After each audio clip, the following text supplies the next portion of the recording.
आई साहेब काय म्हणते तुम्हाला? काय वाटतंय पार्सल बघून?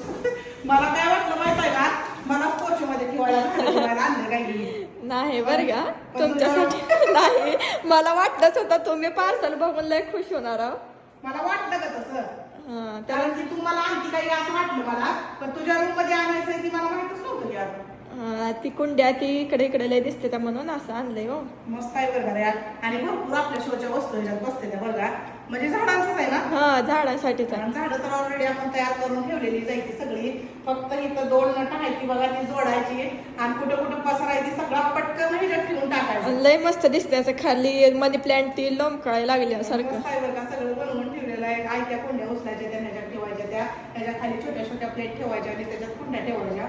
मस्त वाटतंय. तिथं बाळाच्या रूम मध्ये माहितच आहे तुम्हाला काय काय मागवलेलं आहे. कसं वाटतंय नक्की कमेंट मध्ये सांगा. आणि चला स्क्रू आहेत का बघा परत? स्क्रू का आहे की? हा हाय त्याच्यात. आणि मी एवढं मोठं मोठं पण आहे, तिथं काय आणून दिलं नाही बरं का त्या दादानी, तिथं मोहनमध्ये दुकानात ठेवलंय. रात्री बाहेर येताना पार्सल आणलेली, रोज एक जिमला गेलं की आणायचा, मोठं बॉक्स असल्यामुळे. चला आता घेते लावून. तर चला, तुम्हाला मागवायचं असलं तर वर लिंकच आहे, तुम्ही पण मागवलंच असलं, तुम्हाला पण माहितीच असलं तरी पण लिंक दिली, मागवायचं असतं मागवू शकताय. चला मग ठेवूया तिथं बाळाच्या रूम मध्ये.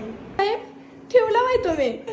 तर म्हणलं कपाट ठेवून ठेवून दमली तू, आता ह्याच्यावर मी ठेवलंय. असं तुम्हाला कसं वाटतंय? तुझं बाळा तुला आवडलं का? हो खूप भारी ठेवलंय. तर असं ठेवलंय. आता तरी असं ठेवलंय, कुठंतरी आपण गेलो आलो काय एखादी नवीन वस्तू आपल्याला भेटली तरी पण आणू, आपण ह्यात बदल करू शकतोय. पण हाय ही तर आता ठेवलंय बघा मी, असं तिथं बाळाला मदत केलीये. तुम्हाला कसं वाटतंय ही स्टँड आणि ह्याच्यावरच्या वस्तू पण कशा वाटतात? त्या वस्तू काय लय भारी नाहीत बरं का, तेवढ्याच आहेत त्या, मोजक्या चांगल्या ठेवल्या. त्या मोरपिसारा पण ठेवलाय, असू दे म्हणलं छान वाटलं तुझ्या रूम मध्ये. तर कसं मी ठेवलंय माझ्या तिथं बाळाच्या रूम मध्ये नक्की कमेंट करून सांगा बरं का.